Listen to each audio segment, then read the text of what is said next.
Hello friends, एक बार फिर से आप सभी का स्वागत करते हैं आपके अपने चैनल वीपी स्मार्ट क्लास में। फ्रेंड्स, आज की इस वीडियो में हम आपके लिए पार्ट 2 लेकर आ गए हैं। फ्रांसीसी क्रांति के 100 महत्वपूर्ण टॉपिक्स का टारगेट हमने रखा है। 20 महत्वपूर्ण टॉपिक्स हो गए हैं, 20 आज करने वाले हैं।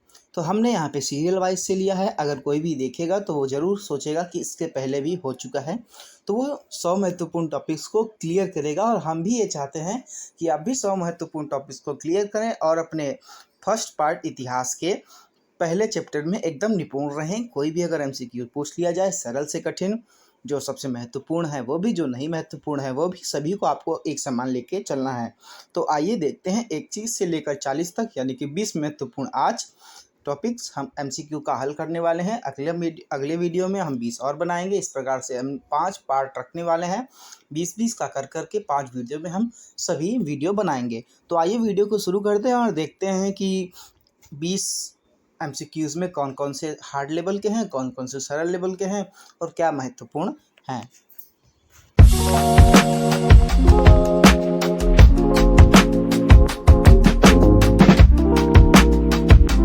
देखिए, आज हम फटाफट से इसको हल करने वाले हैं।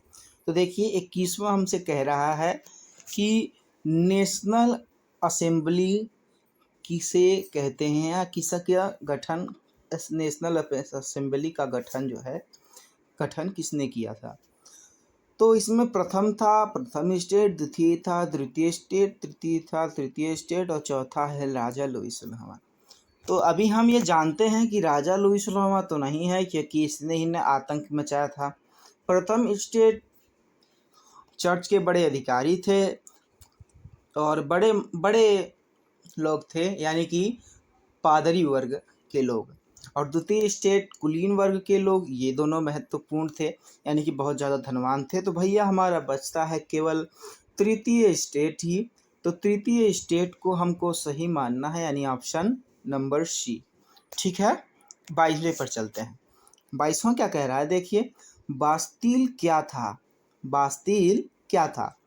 तो बास्तील जो था वो एक सैनिक किला। ये देखिए, ये बास्तील का किला है ना। तो हमने आपको बता दिया बास्तील का किला है। आप नहीं जानते तो जान लीजिए। बहुत आपने जो फ्रांसीसी क्रांति का किताब अगर चैप्टर पढ़ा होगा तो उसमें आपने देखा होगा। तो बास्तील क्या है? तो बास्तील एक सैन्य किला है और जेल भी है। बास्तील का किला यानी उस किले में, बास्तील में एक सैन्य किला यानी सैनिक लोग जहाँ पे रहते हैं वो, और एक जेल है। तो अब 23वें पर चलते हैं। 23वां क्या है? बास्तील के पतन का क्या महत्व था। यानी कि जब बास्तील का पतन हुआ ना, तो उस बास्तील के पतन से हमें मतलब क्या महत्व, हमारे जब हमने उसको तोड़ा, बास्तील के महल को, हम उस सैनिक जेल को तोड़ा, तो हमें उससे क्या मिला, उसका क्या महत्व था। तो उसका ये महत्व था कि ये निरंकुश शासन के अंत का प्रतीक था। वो राजा लुईस लोहामा बहुत जनता के साथ दुर्व्यवहार करता था, इसलिए उसका एक शासन जो था उससे मतलब कि रहते हैं ना कि तोते में मेरी जान है, तो इससे राजा का जो शासन का प्रतीक था वो बास्तील का ही था। तो इसलिए बास्तील को जब उन्होंने तोड़ा था तब उनका महत्व उन्हें पता चला था। तो आइए 24वां पर चलते हैं। 24वां देखिए क्या कह रहा है कि ग्रेट फियर क्या था। तो ग्रेट फियर क्या था? ये ग्रामीण इलाकों में देखिए, अभी ऑप्शन हम लोग फटाफट से देते हैं। पहला, पेरिस में आतंक का माहौल, राजा के खिलाफ एक विद्रोह, विदेश आक्रमण का भय। इसमें से क्या होगा? ये होगा कि ग्रामीण इलाकों में अफवाहों और हिंसा का दौर ग्रेट फियर कहलाता है। यानी कि ऑप्शन नंबर बी हमारा इज करेक्ट ऑप्शन हो जाएगा। ठीक है, तो अभी हम लोग कलर ले लेते हैं स्लाइड बढ़िया सा, जिससे आपको समझ में आए। तो अभी हम लोग चलते हैं 25वें पर। 25वां है मानवाधिकारों और नागरिकों के अधिकारों की घोषणा के मुख्य सिद्धांत क्या थे। तो मानवाधिकारों और नागरिकों के अधिकारों पे क्या थे? तो ये क्या थे? आप भी जल्दी जल्दी बताएं कि इसका आंसर आपको क्या लगता है।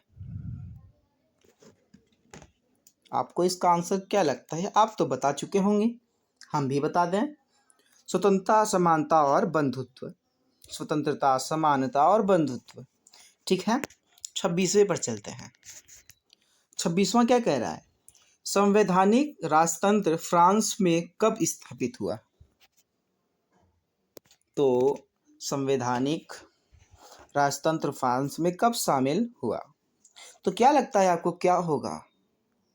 फटाफट से बताइए, आप लोगों को क्या लगता है? संवैधानिक राजतंत्र फ्रांस में स्थापित हुआ, कब स्थापित हुआ? तो ये हुआ 1791 में। 90 और 1 91 यानी 1791। Got it? 1791 संवैधानिक राजतंत्र फ्रांस में स्थापित हुआ। ठीक है, 27वां देखते हैं। मार्सेलियस क्या है? तो ये क्या है? तो क्या है ये, आप हमें बताइए फटाफट से। तो ये है भैया फ्रांस का, आप कह सकते हैं फ्रांस का, सॉरी इसका अभी हम ऐसे, तो ये फ्रांस का राष्ट्रीय गान था। कौन था?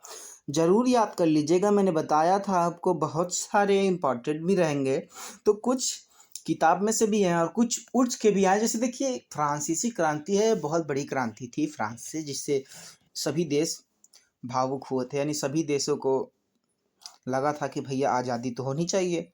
इसके बाद बहुत सारे देश आज़ाद हुए। तो ये बहुत महत्वपूर्ण टॉपिक है, इसलिए हम इसे स्टार मार्क कर लेते हैं। स्टार मार्क जरूर कर लीजिएगा भैया। देखिए, सबसे महत्वपूर्ण टॉपिक्स हमारे जीवन में बहुत महत्वपूर्ण रखते हैं और इसको याद रख सकते हैं आप जीके जीएस के तौर पर, किसी से भी आप इससे पूछ सकते हैं।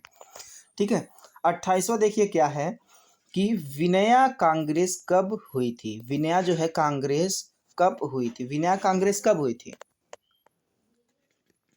तो ये कब हुई थी बताइए जरा फटाफट से। विनया कांग्रेस क्या है, पहले आप हमें ये बताइए। विनया कांग्रेस एक पार्टी का नाम है। विनया कांग्रेस एक पार्टी का नाम है। तो ये कब हुई थी या कब हुआ था? तो ये हुआ था 1815 में। सभी को समझ में आ रहा है? 1815 में हुआ था। तो फटाफट से इसको भी कर लीजिए स्टार मार्क। हम लोग आगे बढ़ते हैं, स्टार मार्क कर लीजिए फटाफट से। ठीक है, 29वां क्या है? विनया कांग्रेस का मुख्य उद्देश्य क्या था? आ गया ना? विनया कांग्रेस का मुख्य उद्देश्य क्या था? पहले कब हुई थी? तो 1815 में हुई थी। अब इसका जो है, इसका मुख्य उद्देश्य क्या था?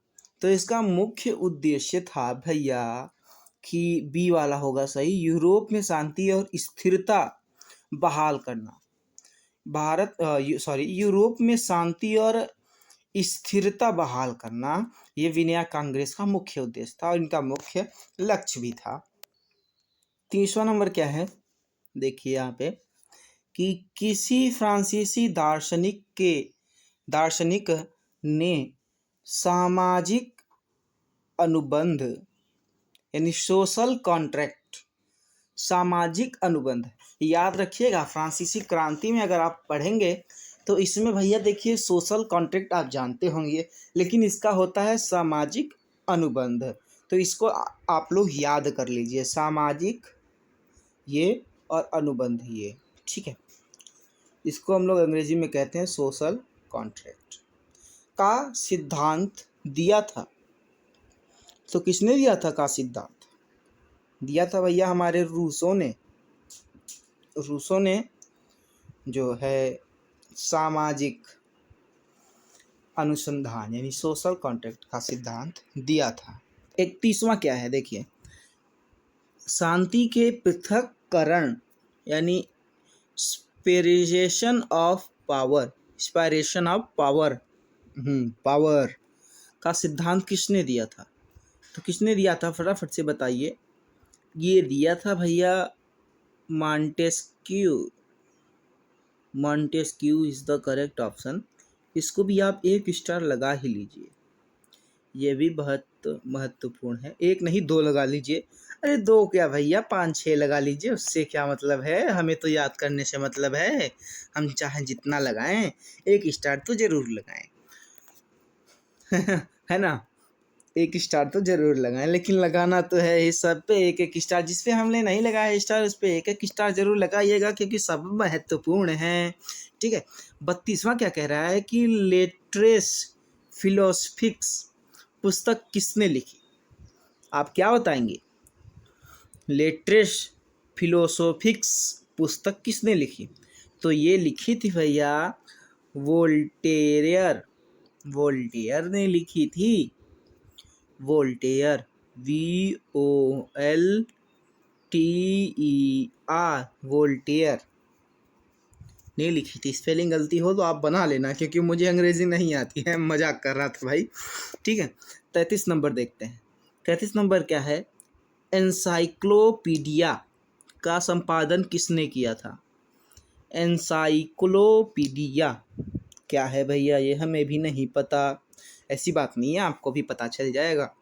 तो इसका जो संपादन किसने किया था, तो ये किया था भैया डिडेरोट और डी अलेम्बर्ट। बहुत गजब गजब नाम भी रहते हैं अंग्रेज़ों के, ऐसे ऐसे नाम जो हमने कभी सुने भी ना हो, और उल्टे पुल्टे अगड़म बगड़म नाम रहते हैं। 34वां देखते हैं। फ्रांसीसी क्रांति के दौरान महिला क्लबों में सबसे प्रसिद्ध कौन था? हाँ, तो फ्रांसीसी क्रांति के दौरान महिला क्लबों में सबसे प्रसिद्ध कौन था? तो ये सबसे प्रसिद्ध पूछ रहा है भैया, तो इसमें होगा, हम लोग को ताला लगाना होगा। हम कलर को चेंज कर देते हैं, फिर लगाते हैं ए वाले को। The society of revolutionary and Republican women. Women women women एक ही बात। ठीक है। तो ए वाला यहाँ पे इज़ द करेक्ट ऑप्शन। 35 वाला देखते हैं। गिलोटीन क्या है? What is a guillotine? तो भैया guillotine is a mechanical, sorry, guillotine is a mechanic, mechanic नहीं, machine. Guillotine is a machine. तो गिलोटीन क्या था? तो हमें सीधा सीधा जवाब देना है भैया, मृत्युदंड देने की मशीन। मृत्युदंड देने की मशीन। बी वाले को ताला लगाया जाए फटाफट से।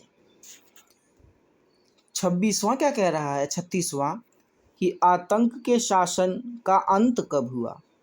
आतंक के शासन का अंत कब हुआ? तो क्या बताएंगे? का आतंक के शासन का अंत कब हुआ? तो ये कब हुआ था? किसके साथ हुआ था? आप ये भी कह सकते हैं। तो क्या होगा इसका? रॉबेस्पियर के पतन के साथ। अब रॉबेस्पियर के पतन के साथ आप कह सकते हैं, पतन नहीं कहेंगे, तो आप कह सकते हैं उनके मृत्यु के बाद पतन, क्षति भी आप कह सकते हैं। उनकी क्षति के बाद, मृत्यु के बाद ज़्यादा शोभा लगता है, तो मृत्यु के बाद। ठीक है, मृत्यु के बाद। ए वाला इज द करेक्ट ऑप्शन। 37वां नेपोलियन बोनापार्ट ने नेपोलियन कोड कब जारी किया?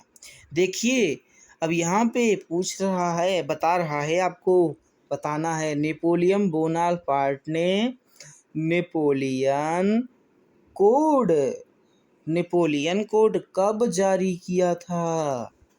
फटाफट से बताइए। ये जारी किया था 1804 में, क्योंकि हमें समय नहीं गंवाना। आप लोगों ने किताब, मुझे उम्मीद है आप अच्छे से पढ़े होंगे, और आपको अगर मिला होगा तो बहुत अच्छी बात, नहीं मिला है तो हम लोग क्यों हैं यार? यूट्यूब क्यों बना है? आपको जो ना है आप यूट्यूब पे डालो, बहुत सारी जानकारी मिलेगी। एक नहीं हज़ारों वीडियो आपको मिल जाएंगे। ठीक है। तो और 38वें पे देखते हैं, नेपोलियन कोड का मुख्य उद्देश्य, मुख्य महत्व क्या था? मुख्य उद्देश्य या मुख्य महत्व, तो ये क्या था? देखिए यहाँ पे है इसका उत्तर, बी वाला बहुत बड़ा सा है। जन्म के आधार पर विशेषाधिकारों को समाप्त करना और कानूनों के समक्ष समानता स्थापित करना। कानूनों के समक्ष समानता स्थापित करना। ये तो ये नेपोलियन कोड बहुत अच्छा था। नेपोलियन बोनापार्ट बहुत अच्छा इंसान था, तो इसने एक कोड जारी किया था। ये भी समाज के बारे में बहुत अच्छा सोचता था, बहुत अच्छा विचारक था ये। तो इसने आधार यही दिया था कि विशेषाधिकारों को समाप्त किया जाए, यानी जन्म से कोई बच्चा अगर पैदा हो, अगर उससे जन्म से समानता अगर विशेषाधिकार मिलने लगे तो वो तो आराम से बैठ के खाएगा, कोई काम ही नहीं करना पड़ेगा ना। तो जन्म से विशेषाधिकार को समाप्त करना और कानूनों के समक्ष समानता स्थापित करना, ये नेपोलियन कोड का मुख्य महत्व था। 39वां सेंट हेलेन द्वीप कहाँ स्थित है? सेंट हेलेन द्वीप टापू कहाँ स्थित है? क्या बताएंगे आप लोग? फटाफट से बताइए, क्या बतलाएंगे आप लोग? अटलांटिक महासागर। Got it? अटलांटिक महासागर इस प्लेस इस हेलेन टापू, आप मतलब हेलेन टापू अटलांटिक महासागर पर स्थित है। 40वां और आखिरी प्रश्न हमारे सामने, आपके सामने समक्ष, नेपोलियन को सेंट हेलेन द्वीप पर कब निर्वासित किया गया था? तो कब निर्वासित किया गया था? तो क्या होगा इसका आंसर? इसका आंसर होगा सी, 1815 में।